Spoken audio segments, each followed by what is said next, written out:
ఇంకా సినిమా ఎట్లా మనం అయిపోవాలి, నేను పాలిటిక్స్కి వెళ్ళిపోయిన తర్వాత డిప్యూటీ సీఎం బాధ్యతలు తీసుకున్న తర్వాత అందరికీ అయిపోయింది. ఇంకా సినిమాలు చేయలేడు ఇతను, ఎలా చేస్తాడంటే నాకు తెలుసు కష్టం అని. నేను ఎలా చేశాను ఈ సినిమా అంటే, పొద్దున్న 2 గంటలు చేసామని, బ్రేక్ఫాస్ట్ టైము లేదంటే నా ఎక్సర్సైజ్ టైంని కొంచెం మిడ్ నైట్గో లేదంటే ఎర్లీ మార్నింగ్ 4 గంటలు పెట్టుకొని ఆ 2 గంటలు ఏమి దొరుకుతుందో ఆ 2 గంటలు ఇస్తే జ్యోతి, మనోజ్ గారు, మన రత్నం గారు వీళ్ళు కూర్చొని ప్లాన్ చేసి, అది కూడా నా ఆఫీస్కి, నా పార్టీ ఆఫీస్కి కూతవేటు దూరంలో ఉన్న ఒక మా స్నేహితులు ఒక వాళ్ళ గోడౌన్ ఉంటే అక్కడ కూర్చొని షూట్ చేసాం. ఎంత మండుటెండ అంటే అసలు దాంట్లో కూర్చొని మ్యాట్ వర్క్ చేసి మీరు ఫైనల్ రిజల్ట్స్ చూస్తే ఇది ఇక్కడ చేశారంటే అంత ఆశ్చర్యం అనిపిస్తుంది. Hats off to Manoj Paramahamsa గారు.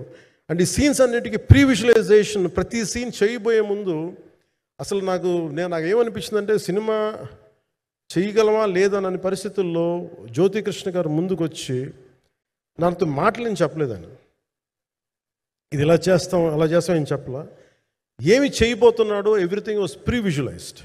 ఈ సీన్ ఇలా ఉండబోతుంది, ఈ చేయబోయే సీన్ ఇలా ఉన్నది. నాకు దాని మీద ఆత్మవిశ్వాసం కలిగింది. నాకు లేదు, ఒక సత్తా ఉన్న దర్శకుడు, తెలుగు చిత్ర పరిశ్రమకి సైజ్ తీయగలిగేవాడు, మంచి సాలిడ్ ఎడిటింగ్ సెన్స్ ఉన్నవాడు, మ్యూజికల్ సెన్స్ ఉన్నవాడు. అలాంటి వ్యక్తికి మనోజ్ పరమహంస గారు తోడారు.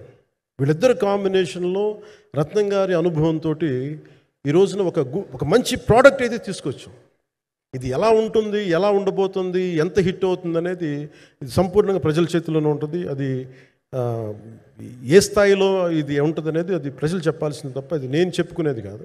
బట్ నా వరకు నేను ప్రత్యేకించి నేను వ్యక్తిగతంగా చేసింది ఈ సినిమాకి, అపార్ట్ ఫ్రమ్ యాక్టింగ్ కాంట్రిబ్యూషన్, నేను ఏ సినిమా చేసినా ప్రతి సన్నివేశంలోనూ ప్రతి సాంగ్ అండ్ డాన్స్లో కూడా కొన్నిసార్లు నేను చేయలేక, నేను ఒక రిలక్టెంట్ యాక్టర్లో ఎలాగో టెక్నీషియన్గా కూడా నాకేంటంటే, సుస్వాగతం సినిమాలో నన్ను తీసుకెళ్ళి వైజాగ్లో బస్సు మీద ఎక్కించి డ్యాన్స్ చేయమన్నారు.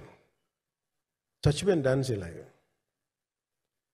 ఇంకా మిగతా వాళ్ళకి ఎంత తేలికైన డ్యాన్స్ నాకు చేయాలంటే నేను గింజుకుపోయి నేను అనుకున్నాను ఈరోజు ఇంక సినిమాలు మానేస్తాను చెప్పి మౌదినికి ఫోన్ చేసి కూడా చెప్పాను, చాలా పర్యాలు చెప్పాను.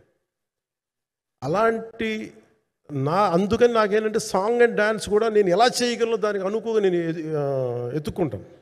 అలాగే యాక్షన్ సీక్వెన్స్ కూడా రియల్ లైఫ్లో కొడితే ఎలా ఉంటుంది, మార్షల్ ఆర్ట్స్లో సాధన ఉన్నవాడిని, ఈ లాట్ ఆఫ్ వర్క్షాప్స్, ఈ మార్షల్ ఆర్ట్ వర్క్షాప్స్ చేసిన వాడిని కాబట్టి హౌ రియలిస్టిక్ వీ కెన్, ఎంత సహజంగా మనం వెళ్ళగలం, వీటి మీద ఒక అవగాహన ఉన్నవాడిని కాబట్టి చాలాసార్లు కూర్చుంటాను.